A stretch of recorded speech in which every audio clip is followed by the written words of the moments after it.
This is Laura Tucker with Really Entertainment News. Charlie Sheen is having doubts about the doctor who injected himself with Charlie's HIV-infected blood. No, really? In his most recent appearance on Dr. Oz, Charlie talked about meeting up with this doctor in Mexico and taking this treatment made of goat milk. He says it did not cure him. Again, really? As far as the doctor injecting himself with Charlie's blood, he said his back was to him, so for all he knows, he may not have really done it. He is participating in a new trial for HIV patients, but it is not the goat milk. That's good to know, but he still met up with that other doctor in Mexico and let him inject him. Speaking of HIV meds, Martin Shkreli is getting sued over that really expensive Wu-Tang album he bought. Really? You may remember good old Martin. He's the pharmaceutical company CEO who raised the price of an HIV med from $13.50 to $750.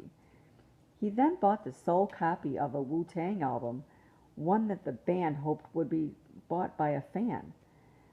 And now a fan is suing him and others for using his artwork on the album and in an article about Martin. Serves Martin right. Money seems to matter to him more than anything else, and now he'll lose money because of it. A father used Bruce Springsteen as an excuse for his daughter being late for school. He wrote a note explaining that his daughter was lucky enough to see the boss in concert, and he ended up playing for 3.5 hours. He knows it might not seem like a good excuse, but wonders how many other kids would be late or miss school if God were to suddenly appear. So he's comparing the boss to God? Really? Hey, I love Springsteen, but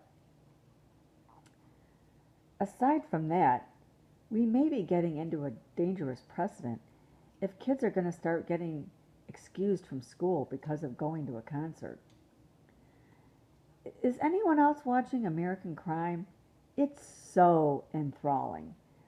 Last night, the episode ended with the bullied student being lured out of the house to get beaten up. Really?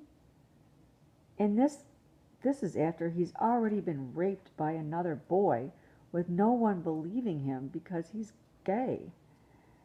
It's just such a good representation of what is really happening in high school regarding bullying and acceptance, as well as parents finding no help from authorities and the school doing their damnedest to cover it all up.